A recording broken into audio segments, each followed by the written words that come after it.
The Coffee Health and Science podcast has done plenty of deep dives into the history of the coffee bean.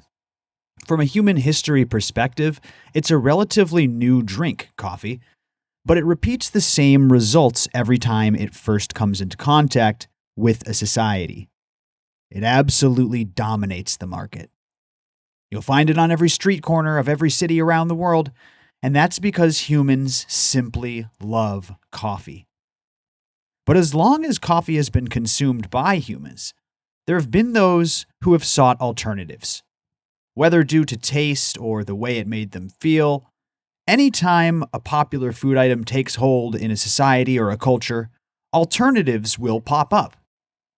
And that's exactly what we're exploring today, the history of those drinks who have historically tried and largely failed to dethrone coffee and replace it as the most beloved of all human beverages. We're also going to discuss today why these drinks simply cannot be considered a replacement for coffee from a health perspective, as well as what you can do to incorporate coffee into a caffeine-sensitive diet as healthily as possible.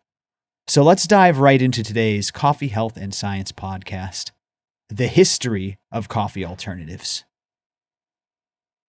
In order to tell this story properly, we must start before the beginning, before coffee was introduced to humanity at large. As we've discussed on this show before, the oldest legends of coffee date to the 1800s AD in Ethiopia with our friend Kaldi, the goat herder. Go back and listen to that old episode of Coffee History if you haven't heard it yet. And we've also discussed how much of the rest of the world didn't see very much coffee at all until 900 plus years later with the arrival of Dutch and Portuguese traders around the globe. This makes coffee a very young drink, historically speaking, as I said, really only a couple hundred years old in some places. That is baffling to think about. The fact that this drink is so desirable to humans that in such a short time, it can completely proliferate across the globe in an unstoppable wave. And to me, if you're talking about a true coffee replacement, you're talking about something on that level, that height of desirability. But we'll get to that a little later. If you turn back the clock in most societies, though, they're not drinking coffee. Before the widespread consumption of coffee, humans consumed much more beer, even with breakfast. You may think of older or ancient peoples drinking water, but in actuality, alcoholic beverages were often a safer choice, as it was more potable and sterile than water, which can carry deadly waterborne diseases easily. Depending on where you lived, many societies watered down their alcohol as to not get too inebriated throughout the day, drinking with breakfast. And people would consume alcohol and then go to work, go about their duties, and go about their day. If you were to travel eastward before coffee hit the global scene, you'd likely encounter more tea being consumed. The Chinese have been said to have been drinking green tea since its discovery in southwest China 5,000 years ago. Think about that for a second. Even somewhere like China, where tea consumption is ingrained into their very history. When coffee comes, it still has a huge market share. Wherever coffee shows up, it absolutely takes off in popularity. But with the popularization and proliferation of coffee, also comes the folks who discover themselves to be coffee sensitive. Let's take a minute to talk about coffee sensitivity and why people turn to coffee alternatives in the first place. We know about coffee, specifically caffeine, causing issues in some people. Folks who may be prone to insomnia, tremors, arrhythmia, stimulant-induced anxiety. Dr. Coffee has talked about this on the show before. There are those people who will have unhealthy reactions to caffeine. That is simple human biodiversity. However, during this show, in my research and in my own experience, it seems that the quality of our coffee often determines this sensitivity. That's one of the things that we see at Purity Coffee. when you verifiably avoid the things like pesticides and mycotoxins and high acid content, a lot of the sensitivities that people experience simply vanish. Things like jitteriness, upset stomach, and anxiety lead people to seek an alternative, and many of these symptoms could very well be a result just of the quality of their coffee rather than the caffeine itself. And you may very well find an alternative for your morning beverage, but I'm here to tell you there is no real alternative for coffee from a health perspective. That's not to say that these alternatives don't carry health benefits of their own, as some of these are very good for you, but they simply don't have the same quantified, dose-dependent disease prevention data, the same antioxidant load, far and away the highest source of antioxidants in the modern diet, coffee is. At the very least, there's nowhere near the body of research on any of these alternatives than there are on coffee. I've said on previous episodes, like the ones about mushroom blends that we did with Dr. Coffee, if you're a health nut and you're all about disease prevention, you probably want to be drinking both coffee and some of these alternatives, and occasionally mixing in these mushroom blends or cacao beans and things of this nature. But before you completely kick coffee, be sure you're trying a healthy coffee first, like Purity Coffee. Make sure it's not something else that's triggering you.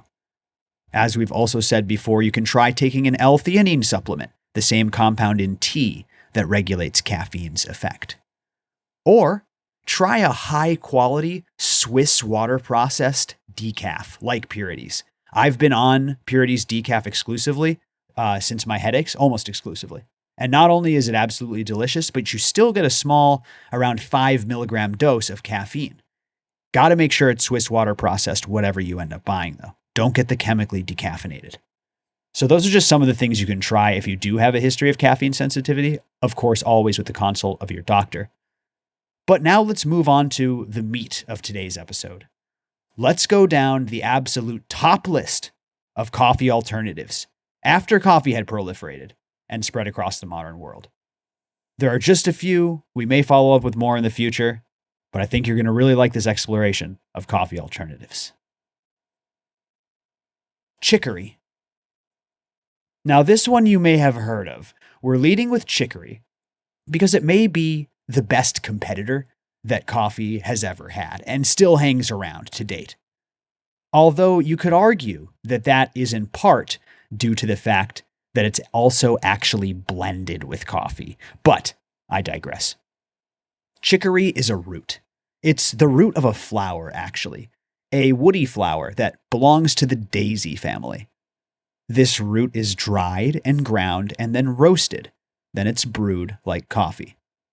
Chicory has been consumed this way for hundreds of years, dating back to the 1600s and 1700s Europe, where it was also consumed as, you guessed it, a coffee substitute. If you remember from our coffee history, coffee was viewed by European Christendom as a Muslim drink at the time, and the leaders like King Frederick, I believe it was, tried to ban coffee at the time. They would offer up alternatives like chicory. Its history in America is also interesting. It became popular in the South, specifically New Orleans, during the Civil War, when coffee supply shortages rocked the Confederate Army. Chicory is still popular in New Orleans today, where it's often blended with coffee, like I said before. Chicory is not stimulating, and while it doesn't stack up to coffee when it comes to disease prevention or antioxidant delivery, it is healthy in its own right. It is great for digestion. The fiber content is fantastic, and it's loaded with prebiotics. So as far as coffee alternatives go, this is definitely a good option when it comes to a health perspective. While it lasted all these years and can still be bought and drunk today, it still hasn't come close, though, to knocking out coffee as the world's favorite beverage. Postum. This one is a doozy, folks. We could probably do a whole episode on this. Do you remember Postum? This was a roasted grain coffee alternative brought to you by the Post cereal company. Now, this rabbit hole goes deep. We're just going to have to skim it here. But Post was a student of John Kellogg, the cereal tycoon, who has a wild history himself. Kellogg had some very strong beliefs on diet and health and wellness. You can look into this on your own sometime, and how this sort of belief led to grains ending up playing a big role in our national food pyramid. But suffice it to say for now, Kellogg hated caffeine. He thought it was absolute poison, and his mentee, Post, sought to replace caffeinated coffee with his own roasted grain beverage. Created in 1895, with their instant drink mix version taking over in 1912, Postum was made from roasted wheat bran and molasses. Post made Postum very popular. He would implement advertising campaigns, absolutely railing against coffee. He even had a cartoon ghost mascot named Mr. Coffee Nerves appear in his ads to convey all the horrible consequences of coffee and caffeine. These ads had great success, and Postum became popular among those abstaining from caffeine, either for health or religious reasons. Sales also shot up during World War II, when coffee began being rationed for the boys overseas. Postum's success would last for some time as well, stretching all the way into the mid and late 1900s. But, alas, Postum is no coffee. Not only does Postum have zero antioxidant delivery or disease prevention capabilities, not only did it not succeed in overtaking our show's favorite beverage, but in 2007, Kraft actually discontinued production of Postum altogether. Now in 2012, Kraft did sell the Postum trademark and recipe, and a new company has actually, shockingly, brought Postum back into some store shelves. However, looking at their website now, it seems like it's very hard to find with the store locator, and their Buy Now page is ominously blank. A sad end to this very strange coffee substitute drink. Mushroom blends. Now we come to a more modern spin on alternative coffee.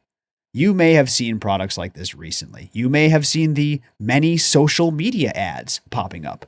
They usually show someone taking a mysterious dirt-like powder and blending it up into a mug of hot water using a little froth stirrer. These ads often take the Postum messaging route, touting a coffee alternative that's healthier than that poisonous, stimulating cup of joe. Now, these products vary from a blend of mushrooms and a little bit of instant coffee put together, all the way to proprietary mushroom-based blends with no coffee at all. The mushrooms in these blends usually contain things like lion's mane mushrooms, cordyceps, reishi, chaga mushroom, turkey tail, among others. And strictly speaking, these mushrooms do have great health benefits, from dementia protection to lowered risk of heart disease, reduced depression, less diabetes risk. A lot of these benefits even do synergize with coffee. You'll recognize that if you've been listening to this show. That being said, they still don't quite stack up against the mighty bean and its wide-ranging effects, if for no other reason than, again, we really don't have the massive body of research on some of these other food products that we do with coffee.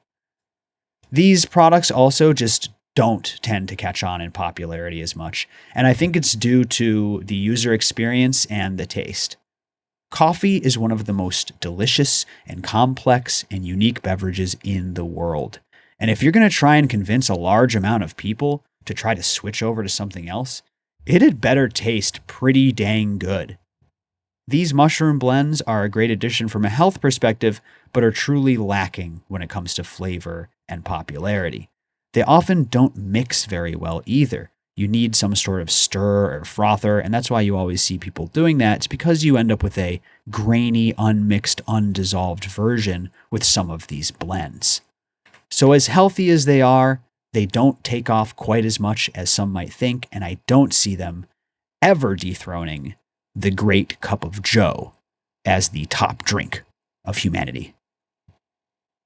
Now, of course, There are many more types of coffee alternatives out there, from herbal teas to roasted cacao, hot cocoa even. Listen, we'll have to save these for another time. But I hope you enjoyed this time that you spent with me today. This was an awesome exploration. I think we're going to have to do a follow-up on this one day, because maybe there's a new product out there that's going to be able to take off like coffee did, but I really have a hard time seeing it. Not with how amazing this bean is, not with how delicious it is, and how much people seem to love it. Whatever it is that's going to dethrone coffee, it hasn't come around yet.